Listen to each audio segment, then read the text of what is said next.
ഇപ്പൊ നമ്മുടെ ആദ്യത്തെ ചോദ്യം എന്ന് പറയുന്നത് ഫാദറിന് എന്തിനാണ് ഈ ഇരട്ടത്താപ്പ് കളിക്കുന്നത്? അതായത് കഴിഞ്ഞ 10 മാസം മുന്നേ രേണുസുദിനെ പറ്റി ഫാദർ നെഗറ്റീവ് പറഞ്ഞിട്ട് ഇപ്പൊ അത് കംപ്ലീറ്റ് ആയിട്ട് പോസിറ്റീവായിട്ട് മാറി. അതിനുള്ളൊരു റീസൺ എന്തുവാണ്? രേണുസുദിയുമായിട്ട് സോഷ്യൽ മീഡിയയിൽ വലിയ തർക്കങ്ങൾ കഴിഞ്ഞ 10 മാസങ്ങളായിട്ടുണ്ടായിരുന്നു.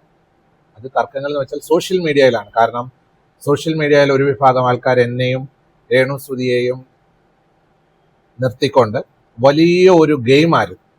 ബിഗ് ബോസ് എന്ന് പറയുന്ന ഒരു വലിയ ഗെയിമിന് വേണ്ടി പ്രിപ്പയർ ചെയ്യാനായിട്ട് അവർ രേണുസുദിയെ തയ്യാറാക്കുന്ന സമയത്ത് എന്നെ എടുത്ത് ഉപയോഗിക്കുവാനിടയായി. ഞാനും രേണുസുദിയുമായിട്ട് മുഖാമുഖം ഇന്ന് വരെ ഒരു പ്രശ്നം ഉണ്ടാക്കിയിട്ടില്ല, സംസാരം ഉണ്ടാക്കിയിട്ടില്ല, ഒരു വഴക്കോ ദേഷ്യമോ അന്നേരം വന്നിട്ടില്ല.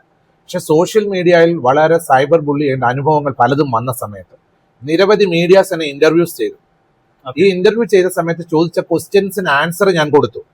അത് രേണുസുദി ചെയ്തു പോയിട്ടുള്ളതായ ഏതെങ്കിലും തരത്തിലുള്ള കാര്യങ്ങളെ പറ്റി ഇവർ ചോദിക്കുമ്പോൾ ഞാൻ ഒരു ബിഷപ്പ് എന്നുള്ള രീതിയിൽ അതിന് ഉത്തരം കൊടുക്കുമ്പോൾ എനിക്ക് ഉൾക്കൊള്ളാൻ പറ്റാതെ വന്ന കാര്യങ്ങൾ ഞാൻ വളരെ ദേഷ്യത്തോടു കൂടെ രേണുസുദിയെ വിമർശിച്ചുകൊണ്ട് ഞാൻ വീഡിയോകൾ കൊടുക്കേണ്ട അനുഭവങ്ങൾ ഉണ്ടായിട്ടുണ്ട്.